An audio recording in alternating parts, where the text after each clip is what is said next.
Swastiastu. Perkenalkan, nama saya Komang Yoga Pradana dari kelas 83, absen 16 dan kelompok 4. Om Swastiastu. Perkenalkan, nama saya Li Septiani, nomor absen 17 dari kelas 83. Saya berasal dari kelompok 4. Perkenalkan, nama saya Muhammad Bobi Siswanto, kelas 83, nomor absen 18, kelompok 4. Om Swastiastu. Perkenalkan, nama saya Nikade Ariska Septiani dari kelas 83, nomor absen 19, kelompok 4. Om Swastiastu. Perkenalkan, nama saya Nikada Sugi Cita Pramesti, absen 20 dari kelas 83. Saya berasal dari kelompok 4. Nah, hari ini saya akan menjelaskan materi tentang perlawanan terhadap kolonialisme dan imperialisme. Yang A, perlawanan terhadap persekutuan dagang. Nomor 1, ayam jantan dari timur. Saat VOC datang untuk mencari rempah-rempah, Makassar juga dijadikan sebagai daerah sasaran untuk dikuasai. Ditentang oleh Sultan Hasanuddin pada bulan Desember tahun 1666. Armada VOC dengan kekuatan 21 kapal dan dilengkapi meriam mengangkut 600 tentara yang dipimpin oleh Cornelis Ilman tiba dan menyerang Makassar dari laut. Arum Palaka dan orang-orang suku Bugis rival, suku Makassar, membantu VOC menyerang melalui daratan. Sultan Hasanuddin dipaksa untuk menandatangani Perjanjian Bongaya tanggal 18 November 1667. Pertama, benteng Makassar di ujung pandang diserahkan ke VOC. Yang kedua, Bon dan kerajaan-kerajaan Bugis lainnya terbebas dari kekuasaan Gowa. Ketiga, Sultan Hasanuddin memberikan kebebasan kepada VOC untuk melaksanakan perdagangan. Keempat, VOC memegang monopoli perdagangan di Sombaupu. Dia sebelumnya merupakan nomor 1 yaitu ayam jantan dari timur. Sekarang yang kedua yaitu Sultan Ba'abullah. Di Ternate, rakyat melakukan perlawanan di bawah pimpinan Sultan Hairun. Rakyat melakukan penyerangan dan pembakaran kepada benteng-benteng Portugis. Pada tahun 1570, Portugis dengan licik menawarkan tipu perdamaian. Tanpa curiga, Sultan Hairun pun hadir dan dibunuh oleh kaki tangan Portugis. Ini menimbulkan kemarahan besar bagi rakyat Maluku dan termasuk ke Sultan Ba'abullah.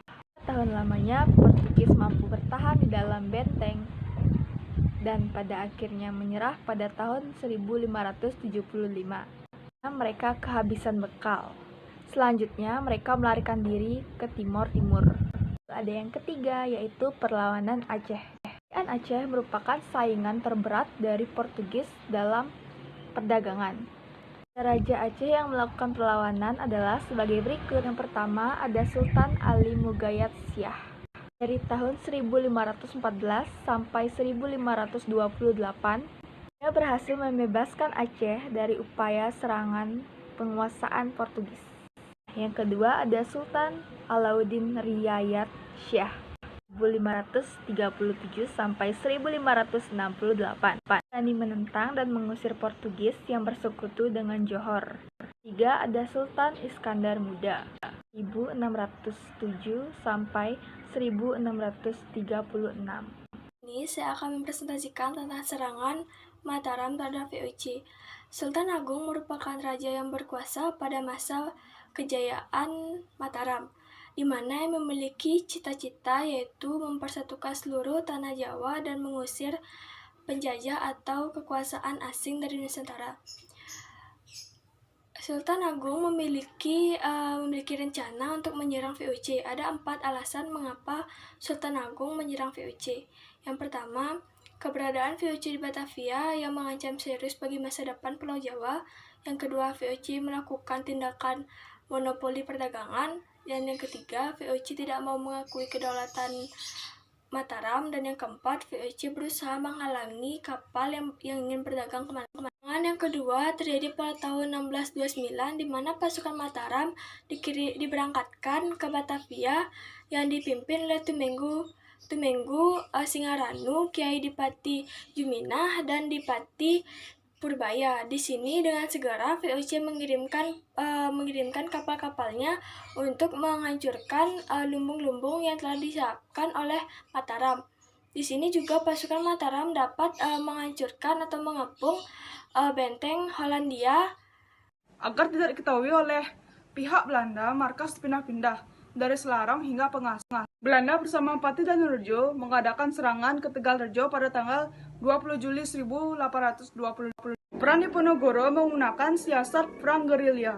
Berbagai cara yang sudah dilakukan oleh Belanda untuk mematahkan perlawanan Pangeran Diponegoro sudah dilakukan, namun masih saja mengalami kegagalan. 2. Perang Padri di Sumatera Barat. Perang ini dikenal dengan nama Perang Padri karena merupakan perang antara golongan agama dengan kaum hitam. Tokoh-tokoh yang mendukung Perang Padri ini yaitu salah satunya Tuanku Imam Bonjol. Perang Saparua di Ambon.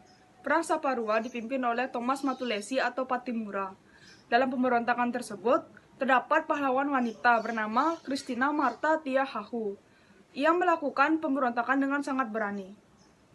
Patimura bersama 3 pengikutnya ditangkap lalu dihukum gantung. 3. Perang Diponegoro 1825 sampai 1830.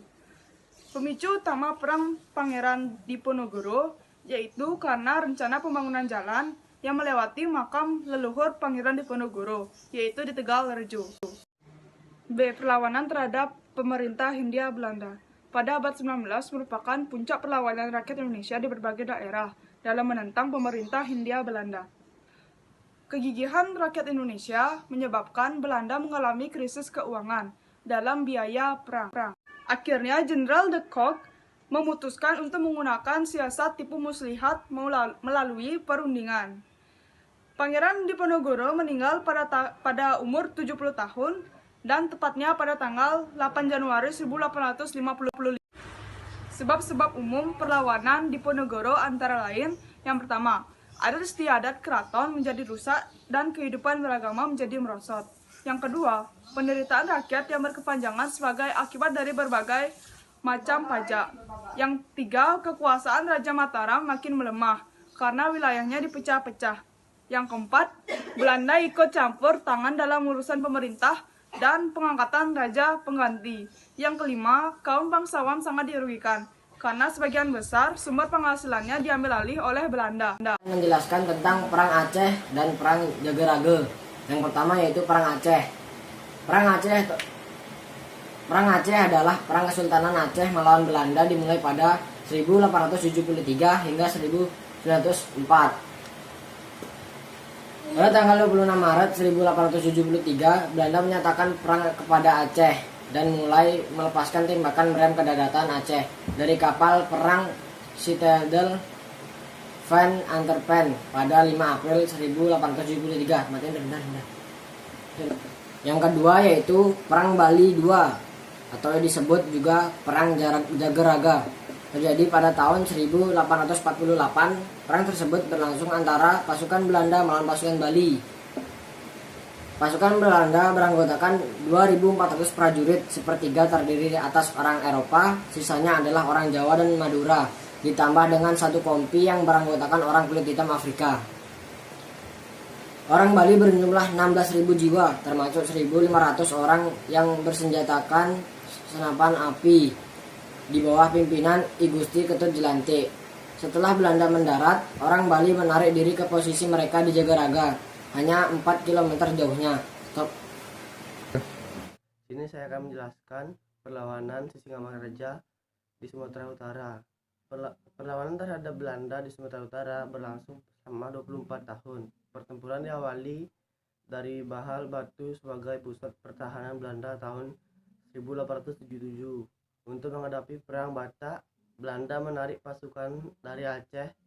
Pasukan Sisingamangaraja dapat mengalahkan setelah Kapten Choriteref berhasil mengepung benteng terakhir Sisingamangaraja di Pakpak. Kedua putra beliau, Patuan Nagari dan Patuan Anggi, ikut gugur sehingga seluruh Tapatuli dapat dikuasai Belanda. Lanjut yang kedua, Perang Banjar. Perang Banjar terjadi saat Pangeran Antasari memimpin perlawanan terhadap Belanda saat Belanda ingin menguasai Kesultanan Banjar. Pada Perang Banjarmasin yang meletus pada tahun 1859, perang ini dipicu oleh keinginan Belanda menguasai wilayah sekitar Kalimantan Selatan. Perang berlaku sengit, terutama dengan perang antar kapal Belanda dan Banjarmasin di Sungai Barito. Namun pada tanggal 11 Oktober 1862, Pangeran Antasari meninggal dan Banjar pun takluk pada Belanda pada tahun 1863. Sekian materi dari kelompok 4. Mohon maaf bila ada kesalahan kata atau materi yang kurang tepat. Saya ucapkan terima kasih. Om Santi Santi Santi.